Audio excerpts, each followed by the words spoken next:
रहीम अस्सलाम वालेकुम। उम्मीद है आप ठीक होंगे, खैरियत से होंगे। तैयब बलोच आपकी खिदमत में फिर से हाजिर है जी। अब तक की अहम सबसे बड़ी ब्रेकिंग डेवलपमेंट ये है कि सदर मुमलिकत आसिफ अली जरदारी ने इस्लामाबाद हाई कोर्ट में सीनियरिटी का इशू जो था वो वंस फॉर ऑल हमेशा के लिए सेटल कर दिया है।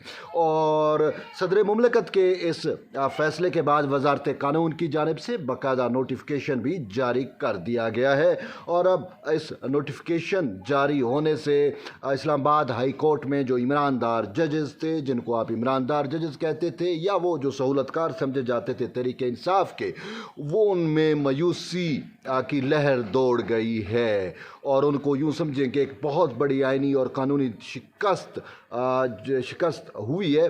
और आप यूँ कह सकते हैं कि इस्लामाबाद हाई कोर्ट से जो है वो ईमानदार जजेस का कब्ज़ा हमेशा के लिए ख़त्म कर दिया गया है। अगरचे ये जजेस इस्लामाबाद हाई कोर्ट में मौजूद रहेंगे, लेकिन उनकी जो कोशिशें थी, जो अटैम्प्ट्स थी, जो मुहिम थी, वो सारी की सारी जो है वो गारत हो गई है, मलिया मेट हो गई है।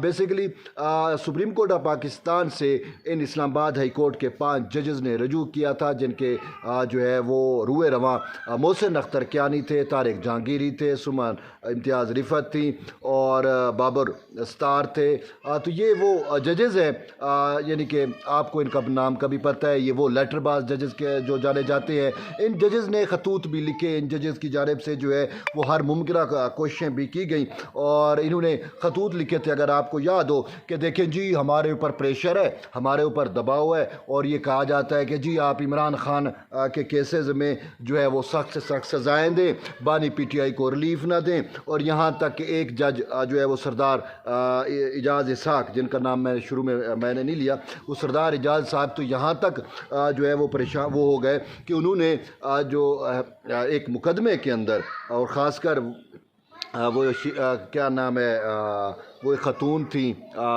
यूसुफ ज़ई के नाम से, जो एक वकील, नौजवान वकील, मुझे अब उसका नाम जहन से उतर गया है। बहरहाल आप जानते हैं खैबर पख्तूनख्वा से उनका ताल्लुक़ है, जिसको खैबर पख्तूनख्वा में जो है वो बुशरा बीबी की फ़रा गोगी के नाम से वो जानी जाती थी, वो मिशाल यूसुफ ज़ई आती है इस्लामाबाद हाई कोर्ट में, कहती है कि मेरी इमरान खान से मुलाकात नहीं हो रही। और फिर उस पर जो जस्टिस सरदार इजाज़ इसहाक साहब है, उन्होंने कहा कि ये कोई बात है, वो कोई खान को बुला लो, इधर ही बुला लो, हमारे पास बुलाओ। उन्होंने कहा सर मुमकिन नहीं है। अच्छा मुमकिन नहीं है तो फिर ठीक है, जो है वो वीडियो लिंक के ज़रिए वो भी मुमकिन नहीं है। चलो भाई, फिर उन्होंने अपनी अदालती जो लॉ क्लर्क है वो भेजा कि आप खान से मिल के आओ। यानी कि ये वो जज है जो किसी हद तक भी इमरान खान की सहूलत के लिए जा सकते थे। अलमुख्तसर ये है कि वफाकी हुकूमत की जानिब से, फेडरेशन की जानिब से, रियासत की जानिब से इस्लामाबाद हाई कोर्ट में 3 जजेस का तबादला किया जाता है। और वो मकसद ये था कि इस्लामाबाद हाई कोर्ट जो है वो किसी के बाप का हाई कोर्ट नहीं है। इस्लामाबाद हाई कोर्ट वफाक की है। इस्लामाबाद हाई कोर्ट में वफाकियत नज़र आनी चाहिए। इस्लामाबाद हाई कोर्ट में सिंधी स्पीकिंग जज होना चाहिए। इस्लामाबाद हाई कोर्ट में पंजाबी स्पीकिंग जजेस होने चाहिए। इस्लामाबाद हाई कोर्ट में बलोची स्पीकिंग जजेस भी होने चाहिए। और यूँ यानी कि वो जो एक वफाक की अलामत है, वफाक का जो एक मज़हर है, वो वफाकियत इस्लामाबाद हाई कोर्ट से झलकनी चाहिए। और ये इस्लामाबाद हाई कोर्ट का जो अपना कानून है उसके अंदर भी ये चीज़ लिखी हुई है कि जो है वो दीगर सूबों से जज जो है वो यहाँ पे अपॉइंट किए जाएंगे या लगाए जाएंगे या तबादला किए जाएंगे, जो भी है। यानी कि यहाँ पे ये नहीं है कि इस्लामाबाद हाई कोर्ट है तो इस्लामाबाद हाई कोर्ट के जज या वो जज जिसको अतर मिनल्ला लगा के गया, या वो जज जिसको जनरल फैज़ ने लगाया, या वो जज जिसको इमरान खान ने लगाए, सिर्फ वही लग सकते हैं, बाकी जज आ नहीं सकते। ये ऐसा कोई पाबंदी नहीं है। तो यूँ सदर मुमलिकत की जानिब से जो है वो 3 जज, जस्टिस सरफराज डोगर को लाहौर हाई कोर्ट से, जस्टिस मोहम्मद आसिफ को बलूचिस्तान हाई कोर्ट से, और एक और जज हैं जस्टिस ख़ादिम हुसैन सोमरू, उनको सिंध हाई कोर्ट से जो है वो उठाया जाता है और उनको जो है इस्लामाबाद हाई कोर्ट में लगा दिया जाता है। तो जो ही ये जज इस्लामाबाद हाई कोर्ट में आते हैं तो इस्लामाबाद हाई कोर्ट में पहले से बैठे ईमानदार जजेस में सफ़े मातम बेच जाता है। वो कहते हैं ये क्या हो गया, ये तो अब नए जज आ गए, यहाँ से हमारी मोनोपोली टूट गई, हमारी अजारादारी टूट जाएगी, हमारा जो कब्ज़ा हमने किया हुआ है वो टूट जाएगा। हम जो इमरान खान के लिए इस इस्लामाबाद हाई कोर्ट को हमने सहूलतकारी में कन्वर्ट किया हुआ था, सहूलतकार जो है वो अदालत बनाई हुई थी इमरान عمران خان کی یہ تو سب کچھ ختم ہو جائے گا, نئے جج آ جائیں گے, وہ تو ہماری بات ہی نہیں مانیں گے, وہ تو آئین اور قانون کے مطابق چلیں گے. تو یوں ان ججز کو مسائل پیدا ہو گئے, انہوں نے خطوط لکھنے شروع کر دیے, پروپیگنڈے کرنا شروع کر دیے, اور ایٹ دی اینڈ یہ ہے کہ اسلام آباد ہائی کورٹ کے ان معزز 5 ججز نے جو ہے وہ براہ راست سپریم کورٹ آف پاکستان سے رجوع کر لیا. سپریم کورٹ آف پاکستان میں انہوں نے ایک کانسٹیٹیوشنل درخواست دائر کی, اس میں مدعا اختیار کیا کہ صدر مملکت کا اختیار نہیں ہے, اس نے آئین کے آرٹیکل 200 کے تحت جو تبادلہ کیا وہ بھی غلط کیا ہے, تبادلہ بھی کالعدم قرار دے دیا جائے, اور اس کے ساتھ ساتھ سینیارٹی جو ہے وہ بھی جو تبدیل ہوئی ہے وہ تبدیل نہ کی جائے, بلکہ جو پرانی سینیارٹی ہے اسی کو ہی برقرار رکھا جائے. اور ان ججز کی جانب سے یہ بھی مدعا اختیار کیا گیا کہ یہ جو نئے اسلام آباد ہائی کورٹ کے ججز ہیں ان کو نیا حلف جو ہے وہ لینا چاہیے. تو بہرحال یہ وہ معاملات تھے جن کی بنیاد کے اوپر یہ جو ہے سپریم کورٹ میں آ گئے. اب یہاں پہ بھی ایک سوال اریز ہوتا ہے, سوال پیدا ہوتا ہے, بلکہ سوال کھڑا کوشچن جو ہے وہ پیدا ہوتا ہے, اور سب سے بڑا کوشچن یہ ہے جو ان ججز کے مستقبل کو مزید ڈارک کر سکتا ہے, اور وہ سوال یہ ہے کہ ججز کا ضابطہ اخلاق جو ہے وہ یہ کہتا ہے کہ کوئی جج اپنی پرسنل لٹیگیشن کے لیے, اپنی ذات کے لیے جو ہے وہ لٹیگیشن میں نہیں جائے گا, وہ درخواستیں نہیں دے گا, وہ درخواست گزار نہیں بنے گا.